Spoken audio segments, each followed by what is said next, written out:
یا رسول اللہ فلاں بندہ جو ہے نا آج میدان جہاد میں بڑا جرت سے لڑا ہے. آپ نے فرمایا میرے صحابہ تسی جرت کا ذکر کر رہے ہو میں نے جہنم میں ویکھیا ہے.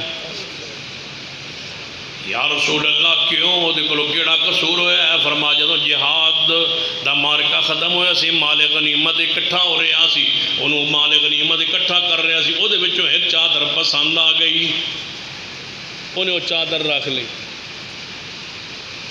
سلاب والا فنڈ اکٹھا ہوتا نا تو کمبل شمل اکٹھے ہوتے جہاں بچوں چنگا کمبل ہوے مولوی صاحب دے گھر یا مدیر صاحب دے گھر یا استاد جی دے گھر یا حضرت جی دے گھر تے باقی سارا مال تقسیم جہاں بچوں چنگا کمبل ہے چنگا سوٹ ہے چنگی چیز ہے کوئی الماری وہ رکھ لی باقی سارے سلاب زدگان کے گھر میں یا وہاں جناب جہاں تقسیم کرنا تھا وہاں پہنچا دیا. سارا مال اکٹھا کیا جمع کروایا بیت المال میں ایک چادر پسند آ گئی. حضور نے فرمایا وہ چادر کی وجہ سے جہنم میں چلا گیا. آپ نے فرمایا میرے صحابہ جنہیں مال غنیمت چوں ایک تسمہ رکھ لیا مال غنیمت جو ایک جتی دا تسمہ رکھ لیا وہ تسمہ ہی انہوں جہنم میں لے کے جائے گا. ایک بندہ اجتماع کھڑا ہو گیا کہنے لگا محبوب جی اے جتی دا تسمہ اے تسمہ تو جدوں میں مال اکٹھا کر رہا تھا نا جتی تسمہ پائے ہوا سی تو میں تسمہ کٹ کے اپنی جتی پا لیا. تسمہ ہی ہے نا تسمے دی کیڑی ویلیو حیثیت تو تسمہ ادھروں کٹ کے تو ادھوں کیڑا کوئی سوتر دا ہوندا ہے لیرا لورا دے کوئی تسمے ہوندے سن میں تسمہ لے کے تے اپنی جتی پا لیا. یا رسول اللہ تسی فرماؤ جی تسمہ میں چرا لیا تے میں چرایا تے نہیں ویسے ہی جدوں میں مال اکٹھا کر رہا تسمہ مینوں پسند آ گیا ہے میں اپنی جوتی اندر پا لیا. جی تسمے نال بندہ ماریا جانا ہے یہ تسمے نال بھی پکڑیا جانا. اتنا سارا غیر دا مال لے لئیے اتنا سارا آرام کھا لئیے تسمہ دے والا مال تے پھر بھی بندہ جے پکڑیا جانا ہے تسمہ جمع کر لو. نبی پاک نے فرمایا ہن جمع نہیں کرنا قیامت والے دن لے آویں رب دے سامنے لے جا پا اس نے اپنی جوتی میں نہیں لیتا میں محمد نہیں قبول کرتا میں محمد مصطفیٰ. قیامت والے دن لے آنا رب کے سامنے پیش کرنا اس کی مرضی ہے قبول کر لے اس کی مرضی ہے تو یہ جہنم میں داخل کر. یہاں جوتی کا تسمہ جہنم میں لے جا رہا ہے. کہاں ہے وہ سارے پلاٹ وہ زمینیں بہنوں کی بیٹیوں کی پڑوسیوں کی لوگوں کے قبضے کی سرکاری زمینوں پہ قبضے لوگوں کی زمینوں پہ قبضے وہ بینکوں کی آمدن وہ پیسہ جمع فکس ڈپازٹ میں جمع کرایا ہوا پیسہ اس کی ماہانہ جو سالانہ وہاں سے سود آ رہا ہے وہ جو انشورنس کروائی ہوئی ہے 5 لاکھ کی پالیسی ہے 20 لاکھ ملنا ہے تیرے مرنے کے بعد تیری نسل کو تاکہ وہ بھی حرام کھاتی رہے. وہ اسٹیٹ لائف انشورنس کی ساری وہ پالیسیاں موٹر سائیکلوں میں پھر رہے سود خور. ساڈے کو علماء دے فتوے کیڑا مولوی تواڈے کو ظفر علی خان محمد علی جناح مولا ابو الکلام آزاد مریاں دے فتوے لے کے پھر دے وہ جیندے نو گمراہ کرن لئی جھوٹے فتوے لے کے لوگوں کو گمراہ کرتے ہو. ان مولویوں کو فتوے لیتے ہو جو اسٹیٹ لائف انشورنس سے اور ساری بینکوں سے 10% حصہ لیتے ہیں جن کے بینکوں میں شیئر ہے وہ تو حصہ وہ تو فتویٰ دیں گے نا. آؤ فتویٰ لینا ہے تو ان سے پوچھو جن کا بینک میں کوئی حصہ نہیں کوئی شیئر نہیں جو خود بینک کھول کے بیٹھے ہیں کوئی تقوی کے نام پر کوئی اسلامی بینکنگ کے نام پر ان کو کہتے ہو کہ یہ جناب فتویٰ دیں گے. ان کا فتویٰ ہے جن کا بینک میں حصہ ہم سے بتوا لو. تقی عثمانی صاحب کے فتوے اس طرح ہی بکتے ہیں اور اسی طرح چلتے ہیں جس طرح چل رہے ہیں اور بک رہے ہیں اور دنیا لے رہی. اسلامی بینکاری کی جنا 125 شاخہ ملک کھول گئی ہیں ایک بھی نہیں کھولی. ایک بینک بھی ایسا نہیں ہے اس وقت پورے ملک میں جس میں سودی نظام نہ ہو. لے آؤ ہمارے پاس میزان بینک کا نظام بھی لے آؤ اسلامی بینک کا بھی نظام لے آؤ تقوی بینک بھی لے آؤ خوشحال بینکاری بھی لے آؤ ساریاں لے آؤ ہمارے سامنے رکھو. اسٹیٹ لائف انشورنس لے آؤ دیگر جتنے محکمے سود کے ہیں جوئے کے ہمارے سامنے لے آؤ ہم سے بات کرو، ہم تمہیں ثابت کریں گے کہ تمہاری معاشی نظام میں پورا سود ہے، تمہارے بینکاری نظام میں پورا سود ہے۔ ہمارے علماء سے کہو، ہم آپ کو علماء ایسے دیتے ہیں، ایسے نظام دیتے ہیں، ہم سے پوچھو کہ بینکاری کا نظام ہمیں دو۔ اگر ہم بینکاری کا نظام نہ دے سکے تو ہم قوم کے مجرم ہیں۔ اگر بینکاری کا نظام اسلام میں موجود ہے تو پھر سن لو، ہم تمہارے سود کو نہیں مانتے، اور جب تک سود ختم نہیں ہوتا اس وقت تک اس ملک میں امن و سکون بھی پیدا نہیں ہو سکتا۔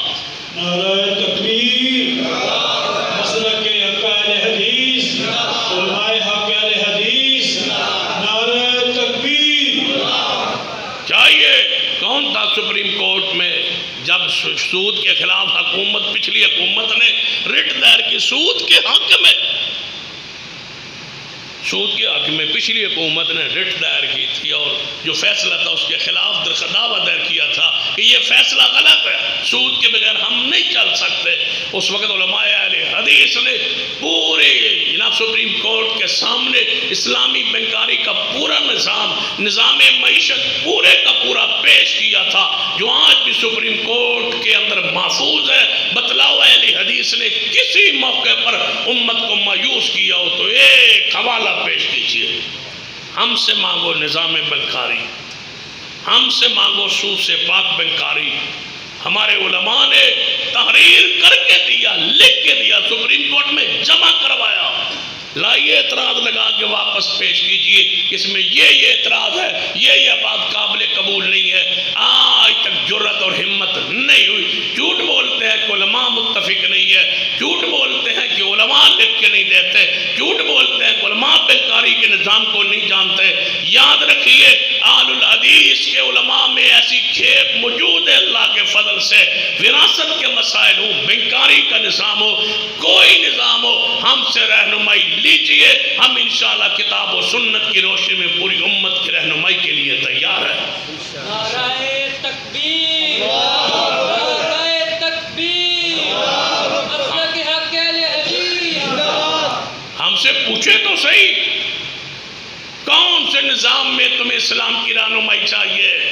ہم مقلد نہیں ہے، اللہ کی فضل سے ہماری جماعت میں مجتہدین موجود ہے۔ ہم تقلید پرست نہیں ہے، ہم اتحاد کے قائل ہیں۔ کتاب و سنت کے نصوص کو سامنے رکھ کے پوری امت کو اللہ کے فضل و کرم سے کبھی مایوس نہیں کیا، اور انشاءاللہ کبھی مایوس نہیں کریں گے انشاءاللہ۔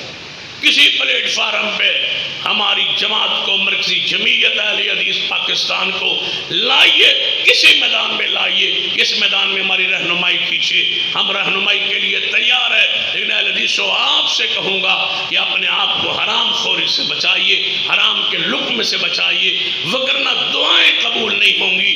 اور اگر حرام نہیں چھوڑو گے تو اللہ پر توکل، بھروسہ، ایمان کے اندر حرف آئے گا، اور امانت کے اندر خیانت کرنے والا بندہ دنیا و آخرت میں ذلیل اور رسوا ہو جاتا ہے۔ اگر نہیں چھوڑو گے حرام، یہ نمازیں، یہ روزے، یہ حج، یہ زکوٰۃ، یہ اعمال بھی قبول نہیں ہوں گے، پھر دعائیں قبول نہیں ہوں گی۔ بتلاؤ، جس کی آسمان سے آواز آ جائے کہ تیرا لقمہ حرام کا، تیرا پینا حرام کا، تیرا کھانا حرام کا، ہم تیری دعا قبول نہیں کرتے۔